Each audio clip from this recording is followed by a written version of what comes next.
Before we dive in, I just want to take a few minutes to introduce myself and our organization. So my name is Liz Voss. I handle the admin here at the Colorado Agrivoltaic Learning Center, as well as dabbling in some events planning and education programming. I'm also a master's student at CU Boulder, focusing in sustainable food systems and environmental justice. For those of you that are not familiar with our organization, the Colorado Agrivoltaic Learning Center is a mouthful, and it was founded in 2020. It's an education-driven nonprofit organization based at Jack's Solar Garden in Longmont, Colorado.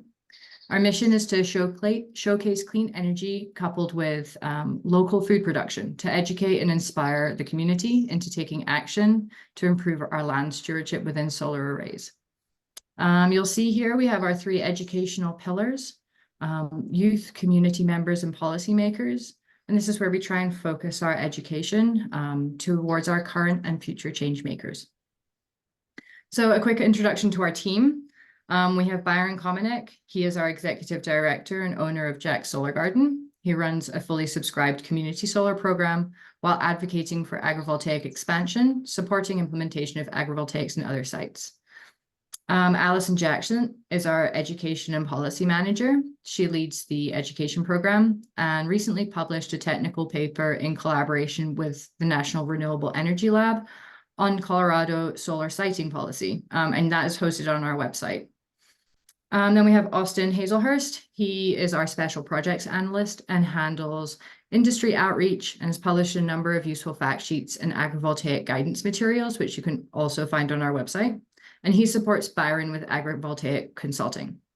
And then a big warm welcome to our newest two members. We have Amber Bratt, our agrivoltaic educator, who is supporting Allison with education programs, and Nelson Heiderkuhn, who is our agricultural outreach coordinator, working on an exciting new program we have here. So the Solar Array Land Supporting Agriculture Program, also known as SALSA, is a grant program which is helping to connect immigrant and Latinx communities with land that houses established solar arrays. So we hope that by providing startup funding and ongoing technical assistance, we can support these communities who may already have existing agricultural knowledge to establish a productive revenue stream while also improving food security and land management practices within solar arrays. So keep an eye out for more coming soon. So at Jack's Solar Garden, we host a variety of events throughout the year. We host private and public tours, including free school tours that Allison and Amber run. We host an artist on the farm each year just to do something a little different. And this year we have an artist, Alexandra Rose, who's upcycling waste products on site. So again, keep an eye out for her stuff coming out soon. And we've hosted a few farm to table events and private happy hours, and even had Governor Polis out to Jack's Solar Garden twice now, signing legislation. This year, we are hosting 2 agrivoltaic development workshops. One of them is next week, and the second one is in August. Our May workshop is filling up quickly, so if you're interested, make sure you get your place soon. I hear we're having dairy cows out into the array, so that could be fun. And then this year, we're also hosting a public education event called Harvesting Home, Empowering Boulder County's Food and Energy Future. This is an event where folks can come and meet their local Boulder County food system, learn about how technology and energy can intersect with food systems, and understand how they can take direct action to support their local farms and producers. We also are hoping that they can learn how to support local and state policies and take tangible steps toward cleaner energy use within their homes. So that's July 27th. And then finally, on September 14th, we're hosting our annual fundraising event, Harvest the Sun, in collaboration with the Alliance for Collective Action. So keep an eye out on our website and social media pages for more information as it's released. And then finally, we also host these free webinars like this so that we can reach further into our community. And they're all recorded, by the way. So this recording will be posted online on our website in about a week. So our next one is in July, where we'll be meeting with our researchers from the University of Arizona and hearing what they've been up to. September, we're hoping to talk with some folks about cattle voltaics. And then finishing out the year with an agrivoltaic policy update and then some agrivoltaic education. So yeah, I just wanted to take a moment to acknowledge those who support us. A big shout out to the Walton Family Foundation, who's been a core donor of the Colorado Agrivoltaic Learning Center over the past few years, as well as the CELO Foundation and Rural Climate Partnership, who joined us this year as strong financial supporters. And thank you to everybody who donated to this webinar as well. Without your support, we wouldn't be able to keep doing what we do. So thank you. Okay, I'm going to stop screen sharing so that I can see my panel. Hi, guys. Okay, so I want to circle back to today's discussion on agrivoltaics and the just transition. I think it's fair to say that discussions around equity and injustice are complex, they're nuanced, and just like all of our other socioeconomic and political systems that we live within, we might not be able to tackle or even solve all of our intersecting root causes and systemic barriers in one go, but I think we have a responsibility to hold more transparent and intentional conversations. So I would like to recognize that I might not always get things right, but I'm here as a humble student, which I think is true of all of us. So I hope that this is a thoughtful and enlightening experience for us. Our panel discussion is going to last around 30 minutes, and then we'll open up for audience Q&As. So for those of you in the audience, if you have any questions for our panelists, please feel free to drop them in. Okay, enough from me.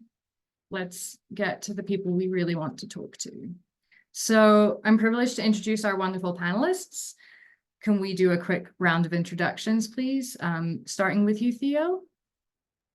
Wonderful. Hi, Liz. Hi, everyone. It's a pleasure to be here today. Excited to dive into this conversation. I also want to give a shout out to Byron and Jack Solar Garden and Liz, you and the entire staff, and just this incredible model you're creating. It really is a gold standard around the country. I've encountered people here in Chicago, where I'm based, who are starting to learn about agrivoltaics and, have talked about Jack Solar Garden. So it's for sure, a pleasure to be a part of this conversation today. So hi, everyone. Again, my name is Theo. I'm the CEO and founder of EcoHealth Strategies.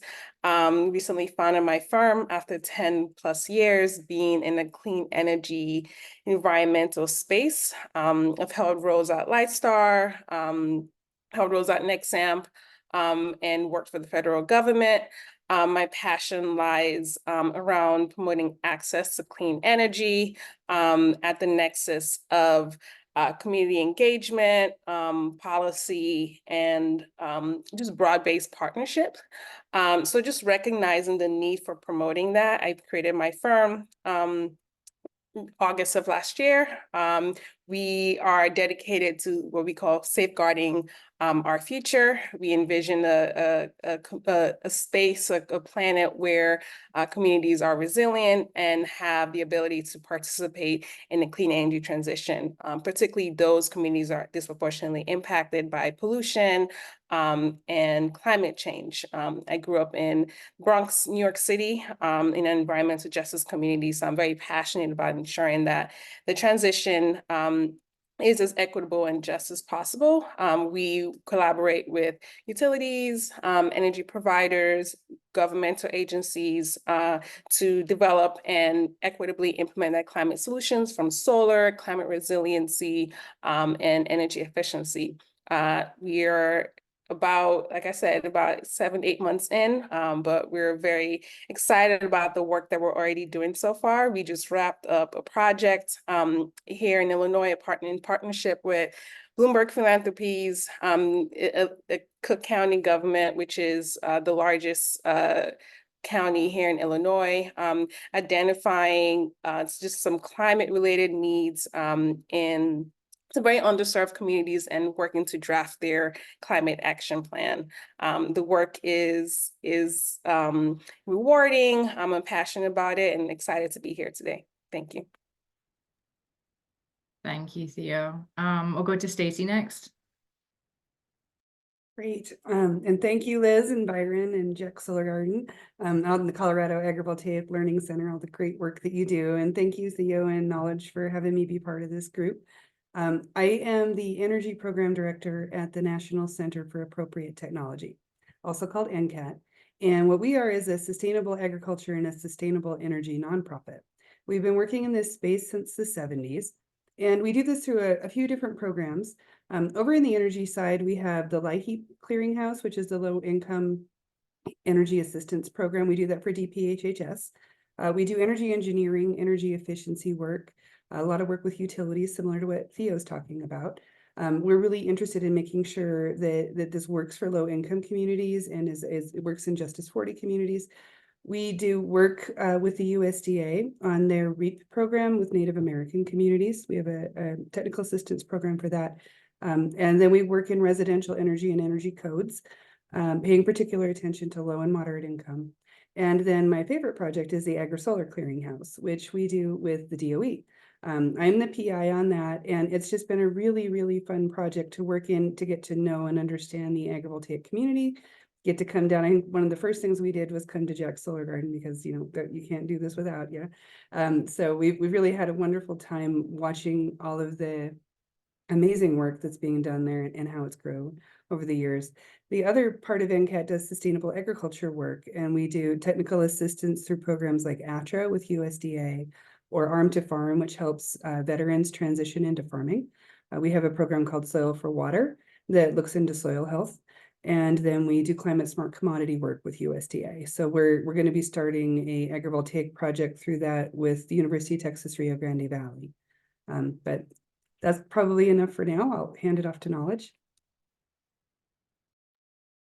Good afternoon. Just want to echo what Theo and Stacie said. Just so much appreciation for the whole team at Jack's Solar Garden. It's pretty much the gold standard nationally on how agrivoltaic system can work.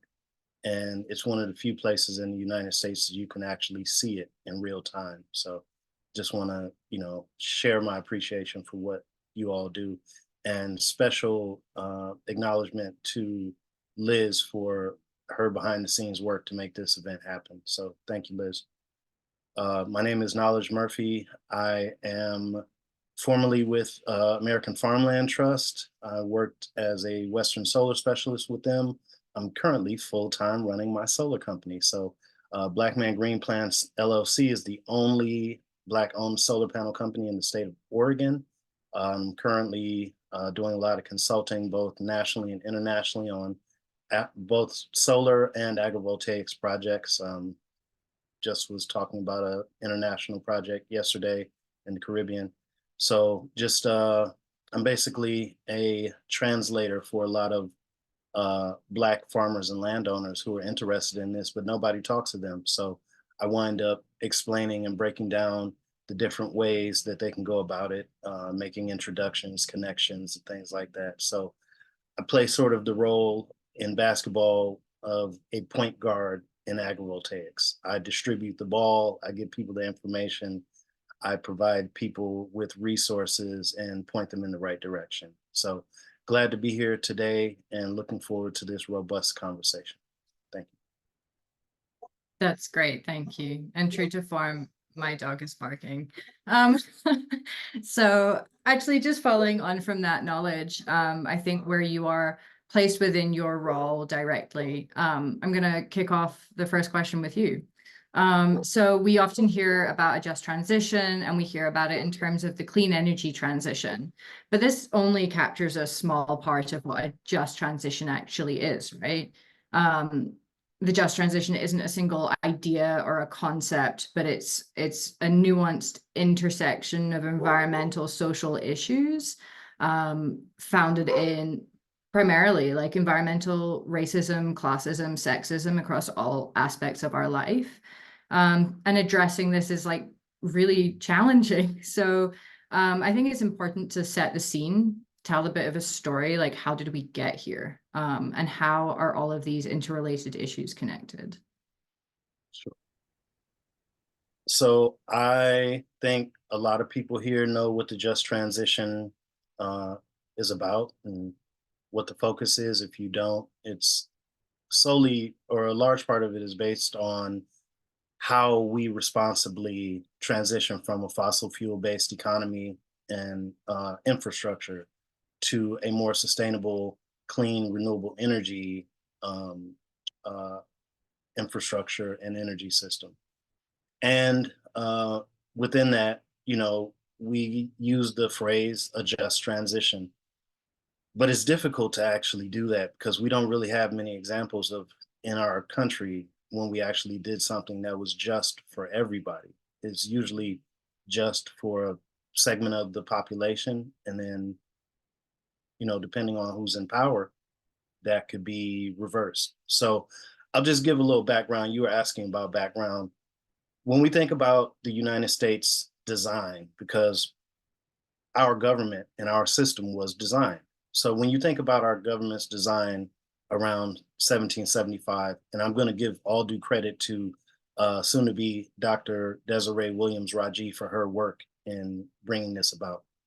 So our government's design begins in 1775 roughly, and our founding fathers came together and they had a set of assumptions, right? And so when you do any type of design work, you have your end user in mind. And so when they were getting together in these rooms, they were designing our Constitution and Bill of Rights with the end user in mind. So I don't have access to ask everyone to chime in and answer the question, but can anyone guess who the end user was? You probably guessed white men who own property, and property was both land and people. So ultimately, since our government was designed to protect land and people, our economy is basically rooted in debt financing. And what I mean by that is our design of our system has never really dealt with the true costs of the resources that were involved in the building of this nation. And so to jump further in that, one of the big issues with this just transition is land, right? And so in my community, Black farmers have lost some 16 million acres, which conservatively estimates are between 250 billion and 350 billion. Most of this land, I think 89% of that land was lost between 1910 and 1997. So when you start to look at, okay, well, how do we do a just transition? And in this conversation, how do we make sure we're implementing agrivoltaics in a just way? We got to figure out how are we dealing with land losses over the last 100 years, because you have to have an own land to have one of these systems. And so that's one of the challenges. Those are two of the challenges, I'll say, because the design of our government is outdated. And if we're honestly going to look at, okay, well, how do we roll this out? We would sort of have to look at a targeted universalism design. And if you don't know what targeted universalism is, it's designing things for the people who need the most help. And so the people who need the most help get the most resources, and on down the ladder, for those who need the least help, they get the least resources because they don't need as much help. So if we were going to think about how to do this in a just way, it'd be difficult because we'd have to talk about land reallocation. And then if you're going to talk about land reallocation, you have to bring in the tribal nations from across the United States, because whose land is it? And how did the land transfer ownership? So it's a complex, complicated question, and how do we do it in a just manner is something we're all going to have to work together to figure out, and it's going to require compromise. And I don't think because climate change hasn't really, or I'll say climate devastation, because the climate has already changed. We've already passed the 1.5 Celsius. But as we look at that, we're not in the crisis deep enough that we've realized that we have to work together. It's still kind of like, I'll do what I want to. I don't want to talk to those people, But we're going to get to a point where the survival of our species is going to require in-depth relationships and working together. And so we can actually put together the roadmap for that if we so desire, and if it's our collective will. Great, thank you, Knowledge. Stacie, Theo, do you have anything to add to Knowledge here?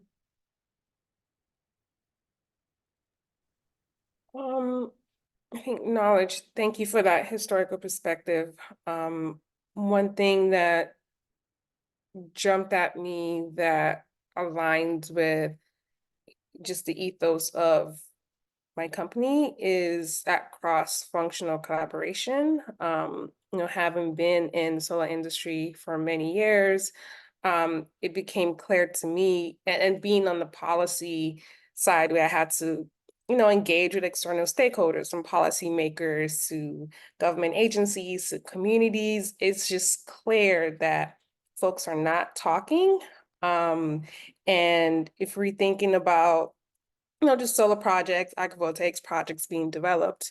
What does that mean when a solar company is going into a community and seeking to develop that project without engaging with the community, without starting those conversations, without building partnerships and trust? Same with utilities, seeking to, just have that conversation that doesn't necessarily have to be contentious. So absolutely, if we're trying to talk about a just transition, a clean energy transition, conversation and coordination has to be a part of that, versus just working in silos and thinking, oh, we're just going to develop this and that's all it takes. I think a lot of solar companies are starting to grapple with the fact that communities are organizing and being, just opposing projects being developed. And I think part of that has to do with the historical perspectives that knowledge reference. But another aspect is just a lack of coordination and communication on the ground. So absolutely, that's a huge part of the just transition, and one thing that my company is seeking to just propel and promote. I agree with both of you, and I think community engagement needs to happen immediately when any kind of agrivoltaic project is conceived. Before you're applying for permits, before you're picking out your spot, before you're talking to farmers or landowners, or if you're a farmer or landowner, this is something you're a part of a community, and you need to talk to your community and see how this can benefit your community, and try to get an understanding of what the community benefits are and how they can be a part of the just transition. And I think it's also a matter of scale. This can be expensive. And I think in some communities, this is impossible because it is so expensive. And in some, a smaller scale, like a community garden type project, or a Jack Solar Garden, which is, larger scale than that. But at a smaller scale, like what DC Power Plants is doing down in Los Angeles and in Irvine, and what they're doing down in Phoenix at Growing Green, these are a little bit more accessible financially, I think. Especially, we have to think of how this can work for different communities and be available. One thing that I pay a lot of attention to in community engagement too is how we're engaging. And I think Jax does a wonderful job of this, of trying to get as many people in, trying to make resources like this webinar free. We do the same thing at NCAT. We really pay a lot of attention to 508 compliance to make sure that whatever we produce and create as like a technical assistance material or education is available to people with disabilities. So if you're blind, if you're deaf, you can still access all of the materials that we create. So I think that there's ways to think of this differently for accessibility, but I agree deeply that we need to be engaging tribal nations as we're doing this work. I think that there is going to be a lot of solar in these areas, and I think that there's a misconception of the cultural landscape in desert areas that maybe it's a barren area, and that simply isn't true. These are really valuable cultural landscapes with really thriving ecosystems. And so I think, beyond the sensitivity that we see in rural America with agrarian landscapes and a lot of pushback, and we're seeing solar bans, I think that you're going to see this in desert communities as well. I'd just like to chime in real quick. And I seen somebody in the chat ask a question about translating to different cultural groups, ethnicities. People's language is important. And one of the things I tried to do before my relationship with AFT severed was how can you translate agrivoltaics into Spanish? Because who's doing it? Where the Latinx people who speak Spanish learn about agrivoltaics? There isn't anywhere currently, right? We're working on translating the whole AgriSolar Clearinghouse to address that. Good. And we're Um, also working on translating all of our videos and material into Spanish as well. It's taking time though, right? It does, yeah, because we don't want to, we've AI'd it, but we want real people to read it and Yeah. make sure we're And not doing anything stupid. that's one language spoken in the US. Exactly. I was using that as an example because that's one of the largest language groups we see in the country. But there are people who are coming from all over the world to live in the United States, right? The climate devastation is pushing climate refugees, many who already wanted to live in the United States, but now it's going to become more critical. And a lot of those folks have experience in agriculture, right? But this is a new form of agriculture. It involves new technology, and a lot of times if English isn't their first language or they don't even speak English, it's going to be difficult to get them this information in a language that they understand. And so when I was with AFT, I was working with my colleague down in Vacaville, California, to think about how do we translate agrivoltaics into Hmong? How do you translate agrivoltaics into Thai? How do you translate it into Cantonese? Right? Because yeah, English is our official language, but we call it a melting pot, but it's kind of 50 different countries on one landmass. So with that being the case, thinking about how to translate this into other languages for other cultures is going to be critical. Thank you, Knowledge. Yeah, that's a really good point. And I think it really highlights how how we intersect with agrivoltaics in so many different areas. I think it's not just solar and agriculture, right? There's so much more, like land access, land stewardship, and yeah, renewable clean energy, water use, community development. So like, I think Stacie, you kind of touched on this before with the community engagement and the open lines of like having real communication, and then finding a way to translate this to the communities that we're trying to reach. What are some other things do you think that we need to consider when we're developing agrivoltaic systems, and like how we can do it mindfully integrating with our communities? Yeah, and I think, Knowledge's point is excellent, and I think it will take an incredible amount of effort and funding to be able to do something like he's talking about, where we have it translated into many languages and accessible. And I think that we need to have people that can talk to them. I think that there need to be translators. I think that we need people that they trust, in different communities and places that they can go see and they can go kick the tires. That's a wonderful thing that Jax does, that you can go and see this in action. There's more of this happening around the country, but not a lot, and it's a big country.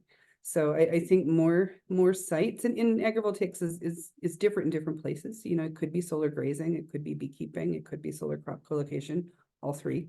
So I think having more examples, having more ambassadors, having more translators, having more resources, but I think the community benefits and the community engagement planning is probably the most important thing that needs to be done, like I said, and Theo said, early and often.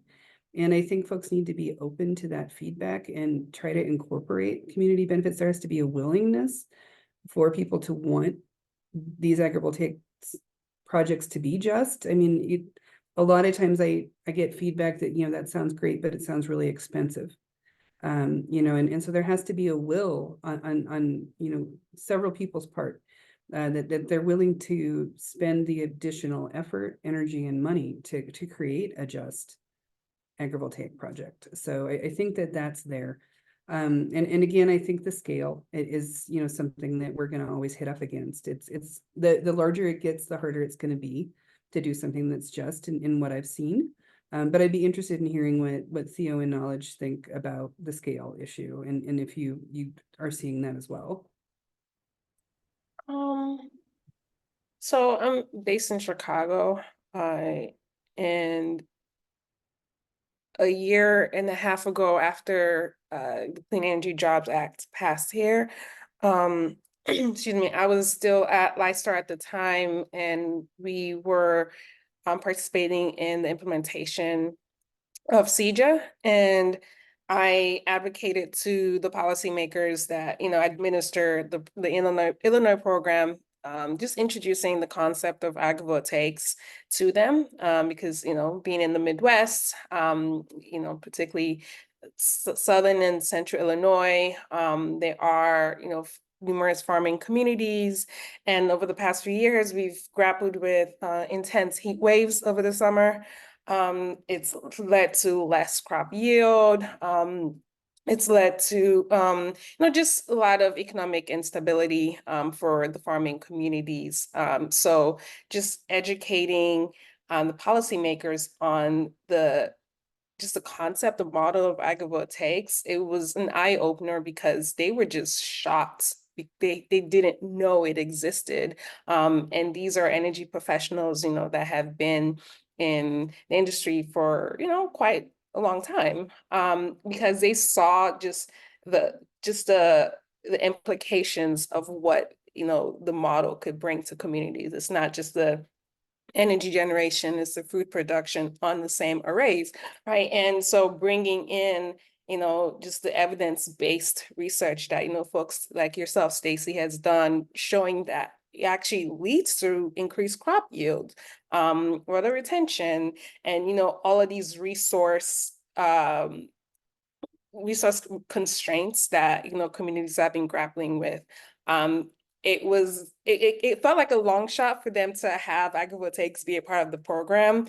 And so when they released the, you know, the regulatory program guidebook, like a month and a half later, like I was like amazed, but still shocked to see agrivoltaics be included. But I think it's a testament to the fact that along with using knowledge's term, which I like, climate devastation, it's not just the weather impacts, right? We're seeing it as relates to food access, water, and, you know, all these constraints that, you know, already existed disproportionately for, you know, low-income environmental justice communities, but it's being amplified, and seeing agrivoltaics as an avenue to just solve many issues at once. It resonates with policymakers, but I think using that model of community of education and scaling that, I think is also key to scaling agrivoltaics projects, as you asked, Stacie, because one thing that I think Jack Solar Garden does really well is bringing, you know, young students, policymakers, you know, youth, and, you know, other segments of the population to the garden to just see, because seeing is believing. And if we're going to educate people about not just the existence of these projects, but we're creating land stewards, you know, having folks recognize just the interconnectedness of all the issues, I think that's one way to scale agrivoltaics projects like nationwide. And I'll also say that it's been incredible to see in the past like 2 years, just seeing how it's sort of burst into people's lexicons. You know, when I was, you know, educating Illinois policymakers and, you know, industry colleagues about agrivoltaics, you know, singing the gospel, you know, there were some skeptics, but it's amazing to see how, you know, when the DOE announced Solar for All awards a few weeks ago, a city here in Illinois, the city of Carbondale, they got a Solar for All award to develop an agrivoltaics project. You know, I'm hearing people talk about it more, and I think it's because of just what it can do from a positive standpoint. It's not just about the clean energy transition, it's about so much more. So I think leaning into that education piece, building land stewards, not leaving, you know, any segments of the population behind in the conversation is key. And, you know, definitely shout out to Byron and Liz and the team for, you know, what you're doing in Colorado, because it's for sure making a huge difference.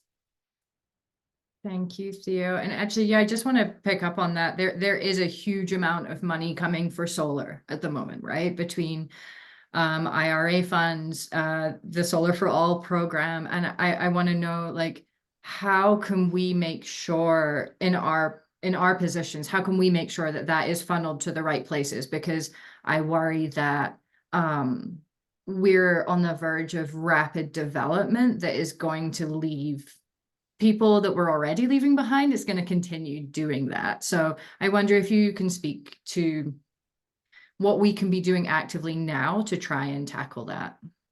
Can I jump in real quick to just talk about that issue of scale? When I was at RE Plus last year in Las Vegas, I got a chance to have a good conversation with Professor Majdi Abu Najim down at UC Davis. And what we were talking about is when it comes to scale, most developers want an agrivoltaics project or even a utility scale solar project to be upwards of 20 acres and more. And so what he and I were discussing is, what about the little guy or the little lady? 1 acre farm, 1 acre urban garden in the middle of the city. Who provides them with agrivoltaics, and who figures out how to make that pencil? Or what kind of incentives can states and the federal government provide to help those smaller farms? Because I mentioned earlier, we have land ownership issues. I think the last thing I read was 97% of the land in the United States is owned by white people. And so you have all these other folks, I'm part of the other folks, all of us other folks are working on 3% of land. I said African Americans lost somewhere between I think it was either 13 to 20 or 14 to 20 million acres, right? Currently, African Americans own, no, I'm going to say Black people, because some are from the Caribbean. So Black people in the United States own approximately 1.1 million acres. Most of those are on large chunks of land, though. And all of them are pretty much in the southeastern United States in the former Confederacy. So when you start to talk about, the Pacific Northwest, southeastern United States, California, Arizona, those areas, the northeastern United States, some of the cities that also have urban farms and gardens. How do you provide this opportunity to them? And I seen one of the questions somebody asked was about solar and low-income communities and how can it be a disadvantage? I'm not going to talk about solar. I know about agrivoltaics. I haven't seen anything that's a drawback except how it's done, how people's land are, used to install the systems, and what will happen when we decommission these in 50 years. We don't know the answer to that last one. So when you think about all the benefits, it really cancels it out because there are like 4 benefits that agrivoltaics brings.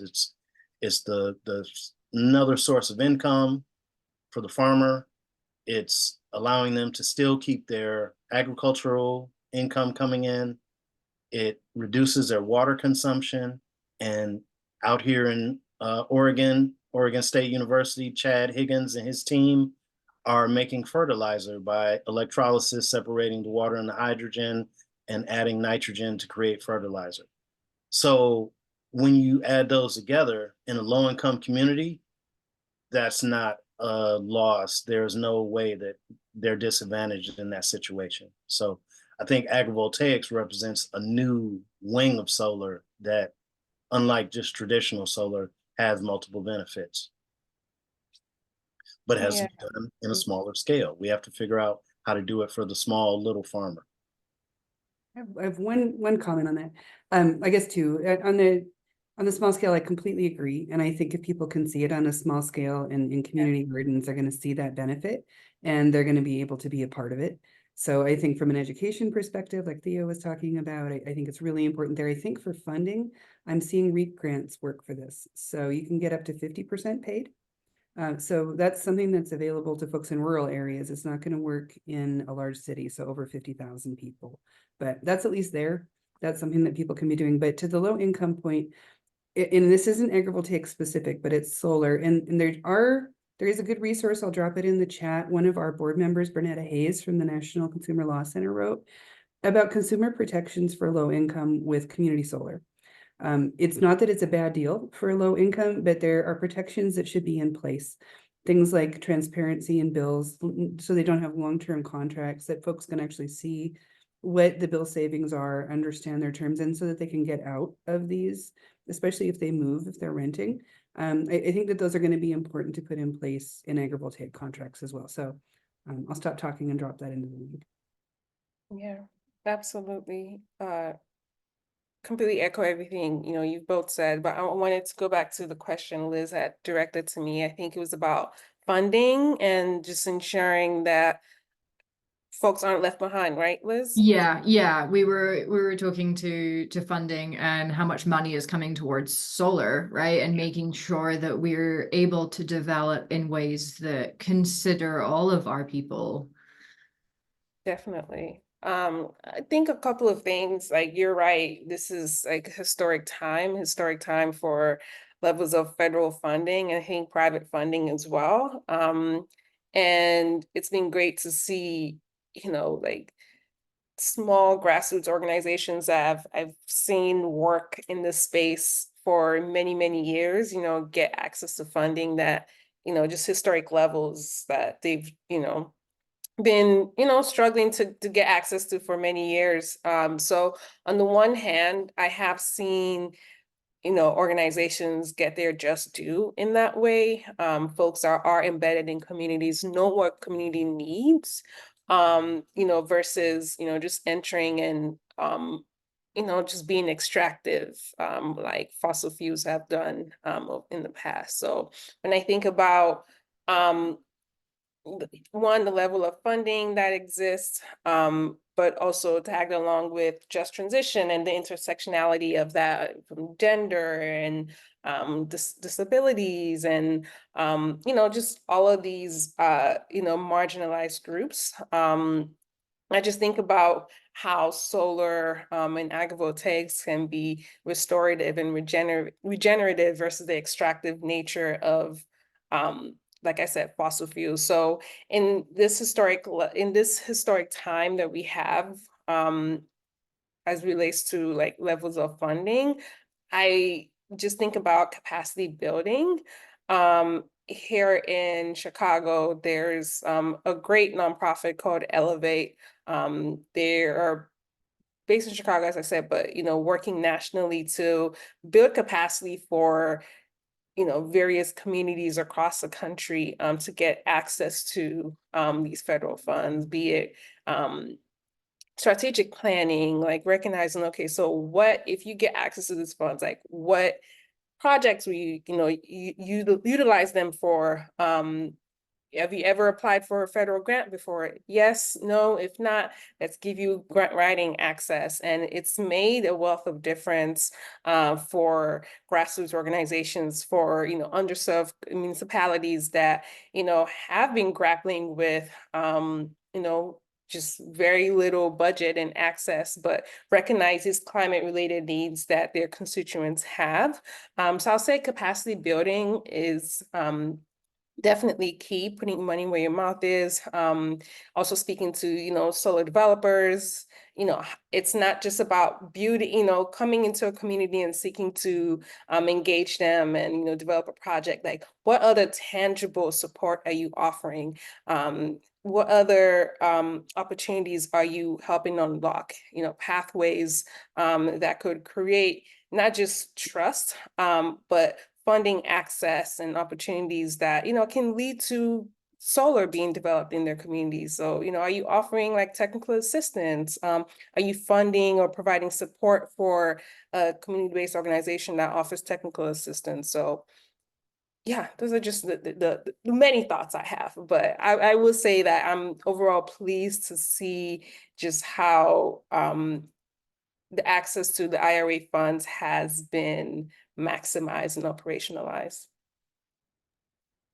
Thank you. That's great to hear. I think we don't always hear about the positive outcomes of these big amounts of money, and so that's really great to hear. Thank you. I'm conscious of time. That went fast. I want to get to some of the questions that have been asked in the Q&A. I think we've spoken to some. There's one that I just want to pick up from our friend in Turkey.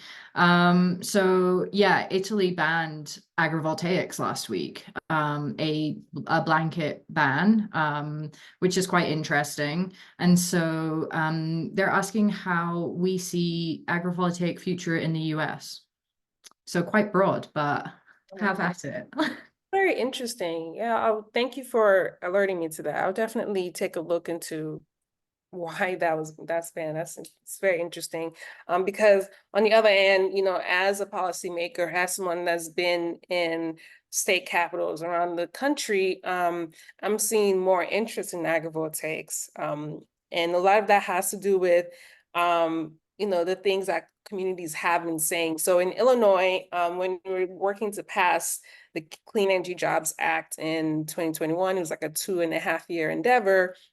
When I'd engage myself and my industry colleagues at the time, we'd engage with lawmakers. Like the first thing they would just talk about was, how solar was taking up all this prime farmland. I encountered that in Michigan and some other states where I was, advocating for laws. And when I would mention, well, there's a misconception, that it is taking up, prime farmland, especially when you talk about community solar versus utility scale. But we actually have an answer to that. Agrivoltaics exists where you can have both. You can still continue to farm the land, promote crop production, but the solar arrays are erected in a way where it allows even tractors to go through each solar array row. That I would see folks' eyes light up, like, wow, wait, that exists. And we've developed relationships with farm bureaus across the country as well. And they're excited about the prospect of agrivoltaics because, as Noah was saying, it's providing economic stability for farmers.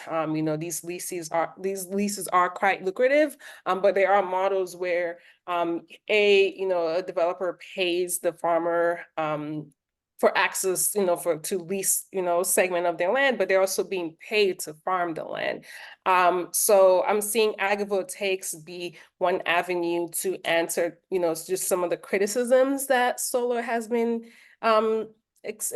experiencing from a landowner community standpoint. So I'm seeing like a lot of positive growth, and I'm quite optimistic overall. Thank you. I'd just like to chime in and say thank you for sharing that with us, that this has happened in Italy.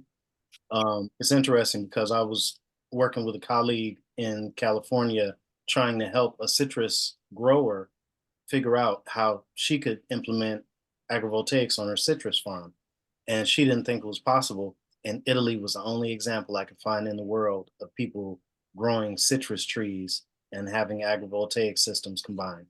So to respond to the second or the other part of the question, I see the future not only in the US, but internationally.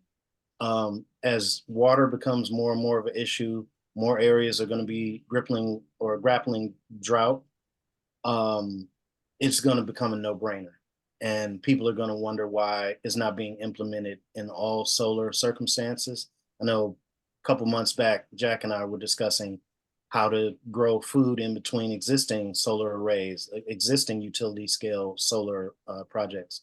But what I'll say is that in these areas that are dealing with historic drought, Professor Najim down at UC Davis shared with me that the hottest climates enjoy the biggest benefits from agrivoltaics.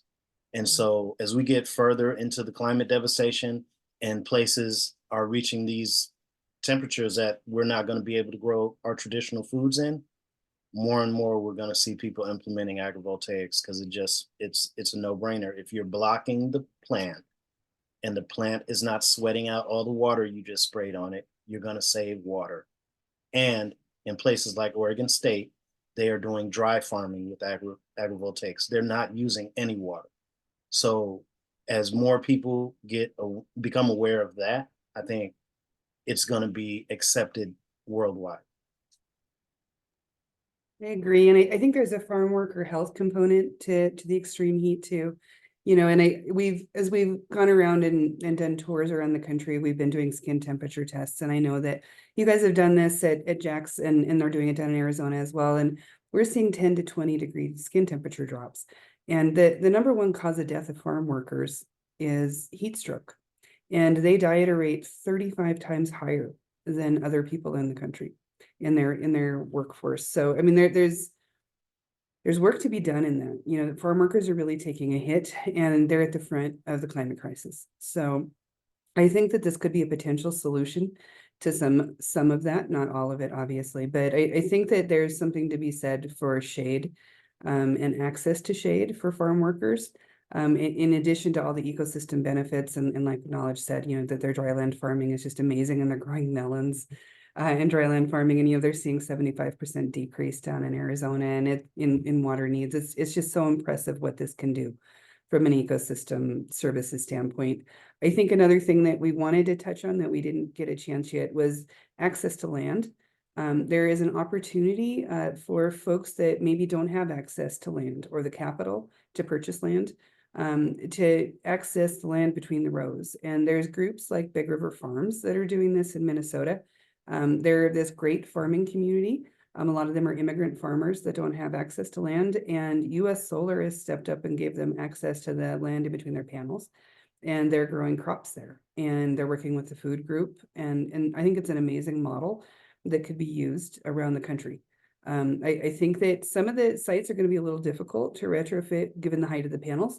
But I think if we can, like Theo and I keep thumping on that community engagement, if you can build early, you know, with the thought that maybe agrivoltaics isn't when you first start, maybe it's down the line, you know, and build with a 6-foot racking system so people can be underneath it, have access to the shade, to grow different crops, to have sheep.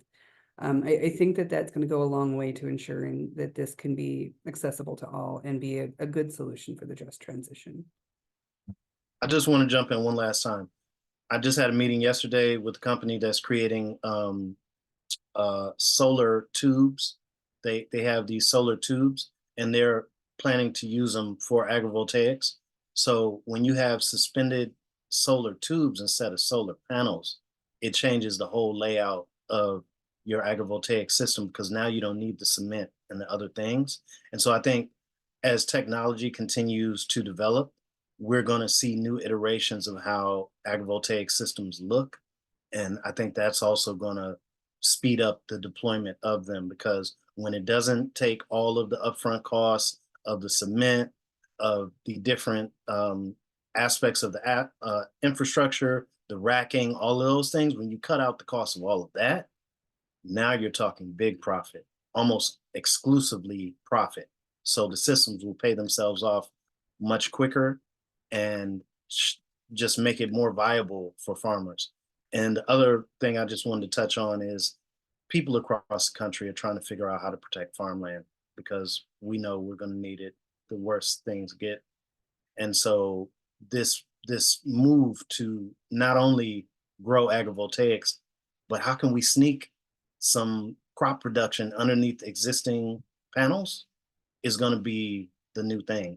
And last on that California or on the farmland worker protection, it didn't pass last year, but Senator Padilla in California was pushing hard for agrivoltaics as a workforce development opportunity for some of the migrant farm workers, both to provide that shade during the day, provide a new career path, because we are going to be dealing with drought. There will be less crops for them to harvest, but then they can become specialists in this area because they're already coming with the farm know-how.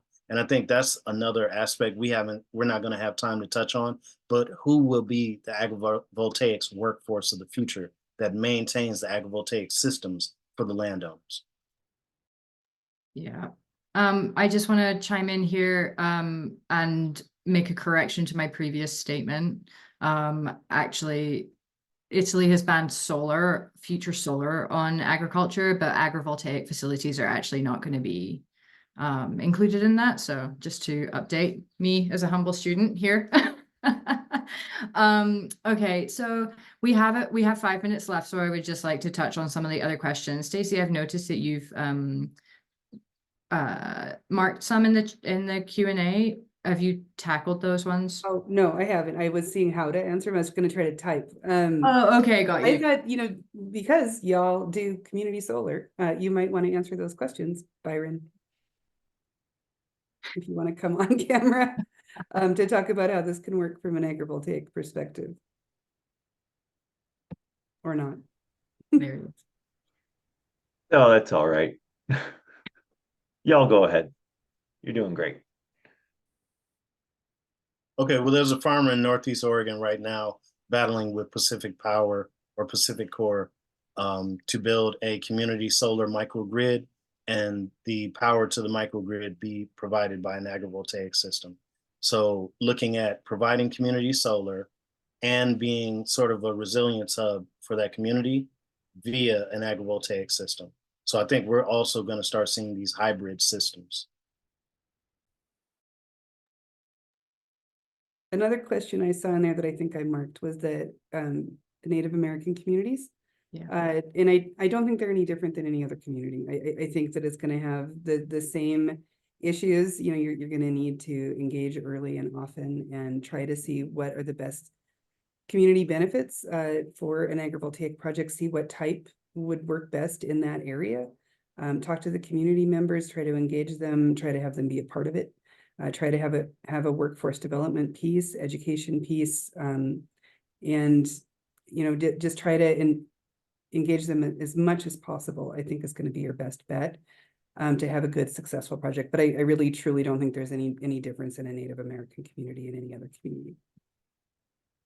Thanks, Stacie, for answering that. And that kind of leads into, I would like to host more of these discussions around the social side of agrivoltaics in the future, and engaging with some Native American land stewards is on my list. I really feel like that's an important conversation to be had for Colorado and for around here as well. So so yeah, that can tee up for our next one, hopefully. All right. Do we have any final thoughts that we want to share? We've got a couple of minutes left.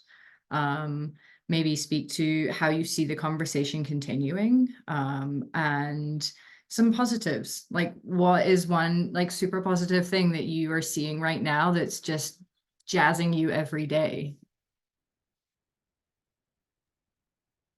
I'll say people are excited about this. Farmers think this is cool, right? I can do solar and I can still farm. Why didn't I know about this years ago?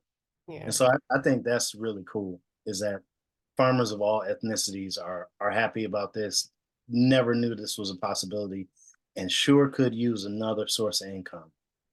Many whose children don't plan to take on farming really could use this cruising into their twilight years of their life.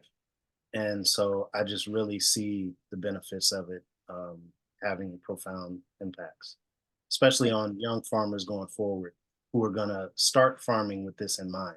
That's going to be a game changer. For sure. Same here. I'm just really thrilled about the possibilities. I've known of farmers that have retired off of, the income they're gaining from, agrivoltaics, their a portion of their land being leased. I'm excited about the prospect of agrivoltaics being a sort of community hub, a source of education for the youth. I know of a community here in Illinois who they're seeking to develop an agrivoltaics project in the community so that, the local Muslim population who don't have access to halal meat, can have sheep graze, on this solar farm. The solar farm will be community owned. So there's an energy sovereignty standpoint. There's a food access. There's like a cultural access to it.